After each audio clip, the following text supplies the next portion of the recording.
Welcome back to the book log, everybody. Today I'm going to be talking about Do Androids Dream of Electric Sheep by Philip K. Dick. There will be spoilers in this review. So this is the book that the Blade Runner universe is based off of, and I've actually never seen any of those movies before, but because they're so popular and so ubiquitous, I had a sort of vague conception of what this story was about anyway. Some action thriller about malicious, hyper-realistic androids and a bounty hunter who has to kill them. This is sort of true still, and maybe more of an accurate read on the movies, not sure, but as far as this book goes, it's a lot more complicated than that. Philip K. Dick is much more of a philosophical sci-fi writer as opposed to a hard science sci-fi writer, and I think this story is very demonstrative of this. The book takes place in a somewhat post-apocalyptic dystopian future. Originally it was written to be in the 1990s, but in later editions, including the one I read, this was updated to be in the 2020s. And it's a future where there was some sort of devastating world war which caused large swaths of humanity to emigrate from planet Earth and to colonize the moon and Mars and possibly other celestial bodies as well due to inhabitability issues. Earth is filled with radioactive fallout, the atmosphere is choked with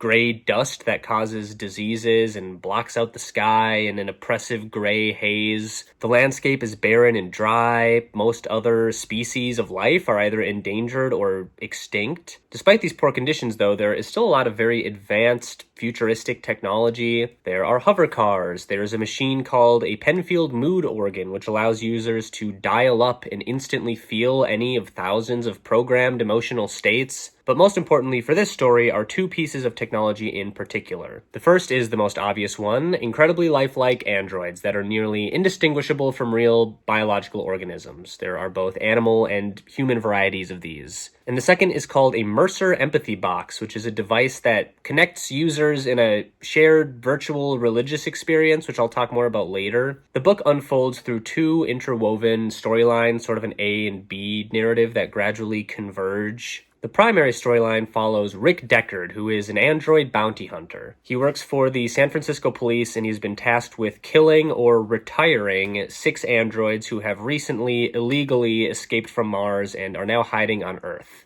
The only foolproof way to identify an android is through a bone marrow test, but in practice, bounty hunters rely on various different psychological exams. Rick's team uses what is called the Voight-Kampff empathy test, which measures these microscopic fluctuations in a subject's physiological reactions, like how quickly their pupils dilate or how fast they blush, while answering a series of emotionally charged questions. Rick is not actually interested in their verbal responses to the questions so much as how their bodies involuntarily respond to them. This is where we get into some of the nuanced philosophy happening in this book because I think narratively these tests are supposed to seem arbitrary. If the only real difference between humans and androids comes down to a few tiny microsecond variations in reflex, then what are we doing here? What is the moral foundation of this work? If androids can think and speak and suffer and are by all accounts just as sentient as humans, what justifies killing them? As far as I understand it, this line of thought is more closely aligned with how the Blade Runner movies handle this topic. This theme is sharpened into a more straightforward moral critique where the androids are nearly indistinguishable from humans and the story's tragedy lies in how they are denied humanity. But in the book, it's a bit murkier and a bit more complicated than that, because Philip K. Dick genuinely does present the androids as different from humans in some fundamental way. Even though they are essentially slaves on Mars and are totally ostracized on Earth, they are also painted as cold and mechanical and alien, and they do lack empathy and compassion in some regard.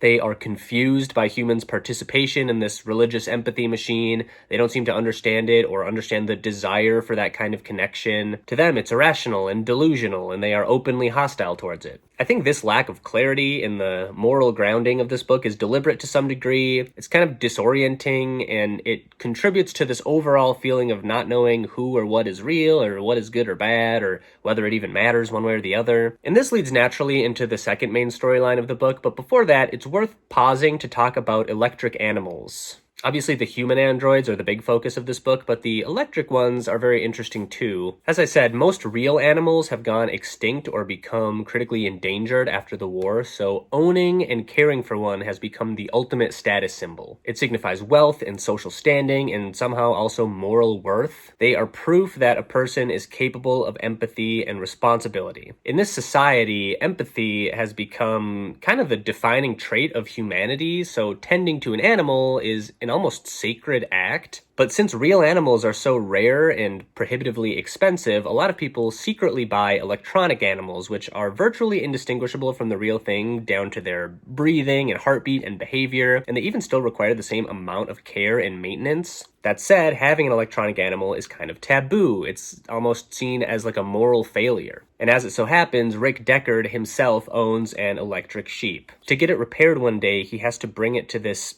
clandestine repair shop that masquerades as a veterinary clinic because nobody wants anybody to know that their animal is artificial. One of the workers at this shop is named J.R. Isidor, and he is the primary figure of the secondary plotline of this story. Isidor is what society calls a special, or more pejoratively, a chicken head. These are people whose brains have been damaged by the planet's radioactive dust, often leading to some degree of cognitive impairment, but mainly just social stigma. They're officially barred from emigrating to Mars and are treated like second-class citizens. There's an even lower class known as antheads, whose deterioration is even more severe and who have essentially fallen out of the social order entirely. Isidor works at the fraudulent veterinary clinic that serves electronic animals, but otherwise lives a life of deep isolation in the abandoned suburbs outside San Francisco. The human population has depleted so dramatically that most apartment buildings are just entirely empty. Isidor lives alone in one of these deserted high-rises until one day he hears movement on a lower floor indicating something alive,